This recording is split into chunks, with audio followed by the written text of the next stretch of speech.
Hey guys, it's Julie from Plan to Create, and I don't know about you, but May is like the busiest month of my year.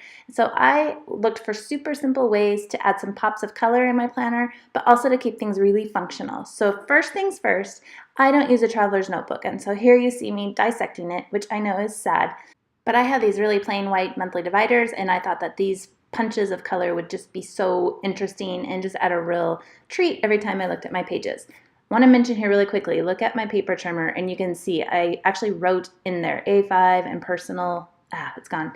But I just wanted to mention that as a little tip that if you are constantly cutting down to A5 or personal size, make little marks on your trimmer and it's so easy to line it up that way. Here I'm just using the sticky thumb adhesive and I'm just going to put those patterns right onto my monthly divider so it's no longer boring and white, but I still have the pretty gold little tab at the end to show what month it is. So I like that. I'm going to punch some holes in it and that little tiny project is done. And I know it's so simple, you guys. I'm not a technique girl, but I also just think that there's just fun ways to add pizzazz in your planner that don't have to be hard. So cute little glimpse there. The next thing I wanted to work on was a monthly fold out for my personal size. I've decided to carry a personal this month because I just want to have it with me at all times, and I also feel like it's going to keep me from maybe doing a ton of decorating, and it has room for me to just jot down some of the basic things that I want to accomplish this month. So here, I want to share a little tip. Don't be afraid to cut out the little card that it comes with your kit.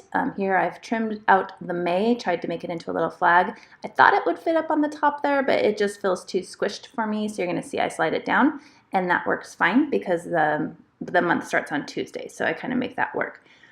This month has a really cool, like notebooky lined washi tape, so I put that across the top. I love simple washi's that just kind of don't draw too much attention but add a little bit of pattern. This one falls in that category for sure. And then here I'm just going to simply date out. I don't stamp or make it pretty. I am really after getting things done this month, and so whatever it takes to get it done quickly and simply is what I'm going to do. Here I use some repositionable adhesive because I don't know for sure that I want that there. And then I'm actually taking out the stapled spine part of my traveler's notebook and I'm adhering it here, and I do it because I want the stripes to line up, and I'll show you that in a second because it's actually just an extension of what I had done in the page before. So I think I give a glimpse where, yeah, they actually line up and that makes me happy. So then I'm just going to throw some washi on the back to be a little bit of support on there and to cover the stickiness of the other side before I punch it. And again, there's nothing fascinating going on here. I add a simple sticker, I'm just wanting to jot down here on my monthly some of the main things that I need to look forward to this month or need to plan for. So my daughter's graduating, we're having a graduation party, that's her last day of school I'm jotting down there, and then Mother's Day, I know I add that. And I come back and add later a trip that I'm taking at the beginning of the month. So those are all things that I kind of need to work around for my month. So I have this kind of good glimpse now at it. And that's really all I'm after here. I'm basically kind of overwhelmed by the graduation party. I'm not a super party planner girl. So I start writing some notes down because the more I can get out of my head and down onto paper, the better. And I love this chalkboard feel of writing it down on this black note. That's included in the kit, and they also include the white pen, which you can see works really well. And it's fun. I'm still accomplishing something very simple, but it looks cool.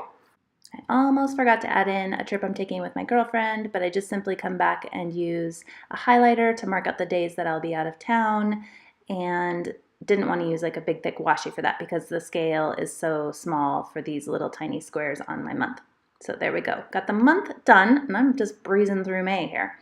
The last quick little project I wanted to share was using these puffy stickers as little page markers. So in order for them to be upside right, I did need to cut them in half, but then they match up perfectly, and you can just adhere half on the page and half off so that they're easy to grab. So the little birdie is super cute, and he marks my monthly page. I can quickly and easily grab and find that. I used the hearts back on a daily page there to show the date for my daughter's graduation party. And it kind of gives me a little sense of how far away I am, even, depending on where I am in my planner, in my days. And then I included the floral puffy sticker for Mother's Day. You're going to see me do that here in a second. So I have these cute little puffy page markers lined up across the top. It's a fun view from the top of my planner, and it also is functional, helping me find those dates and those pages very quickly. Thanks so much for joining me. Hope you got some ideas for using your kit.